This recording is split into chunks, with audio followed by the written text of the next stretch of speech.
Լեռնային Ղարաբաղում բնակություն հաստատած սիրիահայ ընտանիքների որոշ անդամներ մինչև այժմ անձնագրեր չունեն։ Ագոպ Արտինն արդեն 3 տարի է կնոջ և 2 երեխաների հետ Քաշաթաղի շրջկենտրոն Բերձորում է բնակվում։ Տեղի վարչակազմը նրանց տուն է տրամադրել, սակայն կինը, ազգությամբ հույն Ղադաղ Ֆարհանը, մինչև այժմ անձնագիր չունի։ Երևաններով։ Հետո տեղափոխվեցանք Բերձոր եւ մեր թղթերը, ասենք, անձնագիր ստանալու համար թղթերը թիմեցին Օվիր։ Եվ ես անձնագիր ստացա, երեխաները անձնագիր ստացան, բայց գինը չստացավ, որովհետև մգրդության թուղթ չունի ես ելով, թուղթը մնացել է Հալեբ, թարգմանիչի մոտ, եւ Հալեբ քարուխան դեղած դեղամն է, այսինքն ոչ թարգմանիչի գիտենք ուր են, ոչ բան։ Եվ կացինք Օվիր, ամբողջ թղթերը ներկայացինք դեպին Օվիրին, գնոջս թղթերը մեզի վերադարձին, մգրդության թուղթը բաժարով, որովհետև չի գա։ Եվ ազգինը եղավ 3 տարի առանց անձնագրի, այսինքն։ Ագոպ Արտինի խոսքով ընտանիքում միայն ինքն է աշխատում ու ստիպված է 70,000 դրամ աշխատավարձով պահել ընտանիքը։ Բուժքրոջ մասնագիտությամբ կինն անձնագիր չունենալու պատճառով դժվարությունների է հանդիպում աշխատանք փնտրելիս։ Դավիթը կինը աշխատել է, այսինքն անձնագիր ունենալ, իրեն գործային գիրն աշխատել, գալ 2 աշխատավարձ գնանք, ասենք մի քիչ ավելի լավ ապրել, այսինքն։ Բայց անձնագիր չունենալու պատճառով գործալ չեն տալիս են։ Եթե կարելի է, թե կրնակ մեզի ցեում օգնել, ազգանոջ գինը հույն է, քրիստոնյա հույն է, օրթոդոքս։ Ասկեն հույն չի գա մուսուլման հույն չի գա։ Սիրիայի հույն է, Սիրիա հույն, մենք Սիրիա հայ,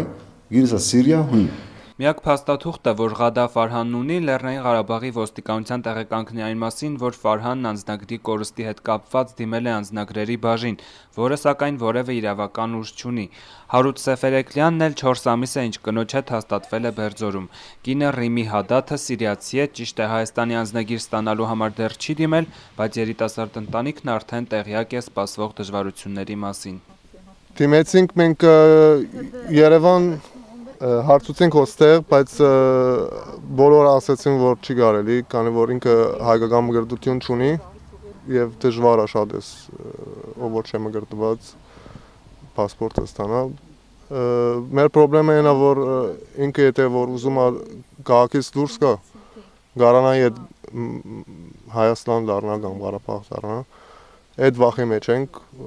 նույնիսկ իր վիզան հիմա բրձել է, ասենք ինքը օրենքով ինքը սխալ է այստեղ մնացել։ Հարութի ցանկությունն այն է, որ սիրիահայերի համար հեշտացված կարգով խնդիրները լուծվեն, հասկանան, որ մենք նեղի մեջ ենք, ասում է նա։ Փոքր խնդիրներ ունեինք, բայց այստեղ վարչակազմի ղեկավարը ինքը լուծեց խնդիրները։ Դեն չէ, որ բոլոր ժողովուրդը կամ բոլոր ղեկավարները չեն զգում, չեն անում, շատ լավ մարդիկ կա, բայց ամեն ինչ գամացակ դառնում, էլի։ Մի փոքր բանա, գարան ավելի արագացնեն, ավելի բան անեն, գամած ագնում, յանքը գամած ագնում, զարգացումը գամած ագնում։ Հայաստանի Սփյուռքի նախարարությունից փորձեցինք պարզել, թե ինչն է պատճառը, որ տևական ժամանակ Հայաստանում ու Ղարաբաղում ապրող ու պետական աջակցություն ստացած մարդիկ անձնագրեր չեն ստանում։ Նախարարությունից խոստացան առաջիկայում պարզաբանումներ ներկայացնել հարցի վերաբերյալ։